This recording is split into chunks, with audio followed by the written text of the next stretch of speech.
Hi everyone, I'm Patrick Yu. I've got Scott Stokely here. He's agreed to give me a sidearm lesson. I like it you were about to say forehand and honored me by calling it sidearm, which is actually the correct name. Forehand's a slang term. So this happened because I asked you if you had a good sidearm, and you said No. So you said you throw about 300-foot sidearm, which, by the way, nothing wrong with the 300-foot sidearm, unless you are the number 2 ranked junior player in the world. You play varsity tennis and you're going to states, which means you're super athletic, and you're a high-level 980 rated disc golfer. When you put that package together, no, you're not supposed to be throwing 300 feet. You should be throwing 400 feet and then pushing it further. I've never seen you throw, so live on video, no rehearsals. I'm going to fix your sidearm. I'm going to add 50 feet to your sidearm. Bold claims, I've never seen them. I'm going to add 50 feet to your sidearm in 10 minutes. Let's see if we can do it. Let's do throw. And by 50 feet, I mean 15 feet, but we'll see what happens.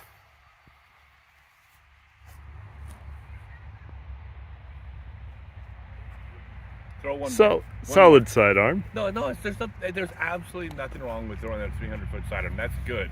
It's just when you're like getting to the I am going to be a high-level player.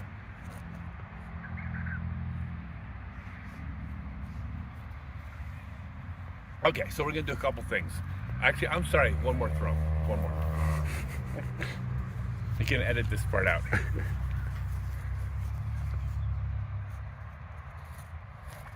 I don't know, Scott. I want this unedited so everyone can see that there were no cuts in this video. Okay, fine. No edits then. All right. Hardcore, no edits. Okay, so first off, one thing I'm noticing, have you been taught that you want to keep the elbow close to the body? Probably at some point. Okay, yeah, don't do that. That is the biggest myth in the sport. I have made more money off people thinking that you're supposed to keep the elbow close to the body. You don't get power like this. Power is going to come back here. So the first thing you're going to do, you're going to forget you ever heard that. The second thing, sidearm is a forward-facing throw. You are kind of turned a little bit sideways, not totally, but throwing across your body sideways. We need to get you more forward. And the third thing is we need your arm into a better position to initiate the throw. None of these, what I'm showing, by the way, is a generic walkthrough sidearm. This is me actually taking an actual specific individual and modifying things for them. So it does not mean this is a tutorial video, apply this to you. This is specific to Patrick. All right, so stand up here. We're gonna go ahead and do the curl hop. We're gonna start you sideways because that's where you like to start, and your timing is pretty good. You're planting first, so no problem there. So, take the disc, hold it in front of you like this. This is just a starting place. Drop the other disc. I'll scoot up so you can get some audio. All right, so hold it down like this. First 2 steps, you're gonna keep your arm straight. Step 1, go ahead and go sideways, like you're doing. Second step, swing the disc back, elbow away from your body. Okay, I do not care that your feet remain there. This is just a starting position.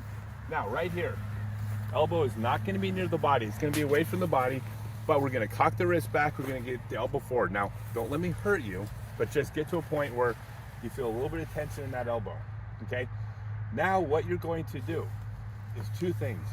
Number 1, you're going to plant first, but when you plant first, your foot is not going to be sideways. You're going to turn your foot and the lower half of your body forward without the upper half. Okay, here's what I want to happen. I'm going to hold your upper body, step forward with your foot and your hips. Okay, now push your hips forward, turn them forward, now other way. Okay, you feel that tension? Okay, that tension you feel right there, you have to feel that when you throw. If you rotate your upper body with the lower half of your body, meaning the hips and the shoulders go together, these muscles are not being used for the throw.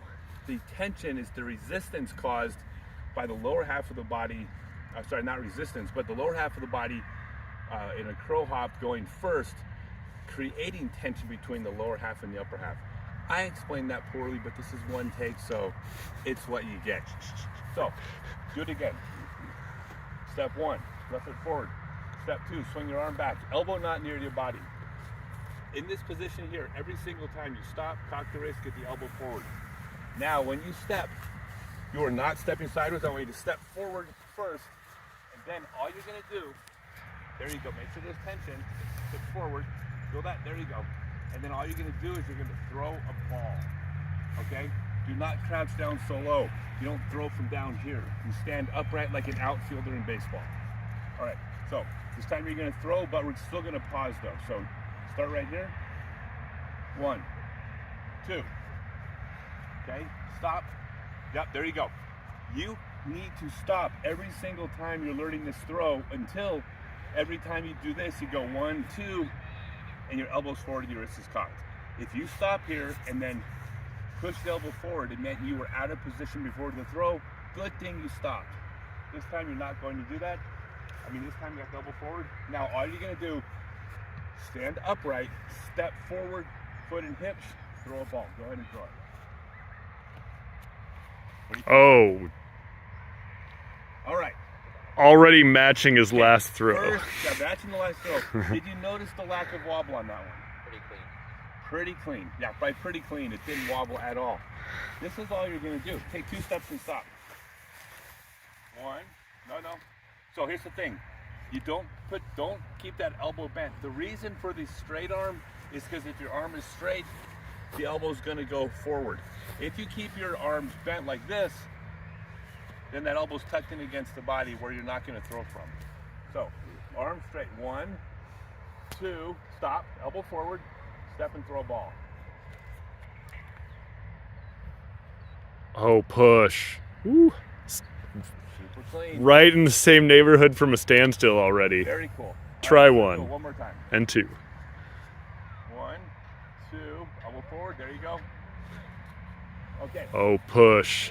Go, Still a little baby. bit farther. The last thing I want you to do, and you're gonna have to correct this later, don't get down low when you throw. Think about the outfielder in the baseball throwing the ball to home plate.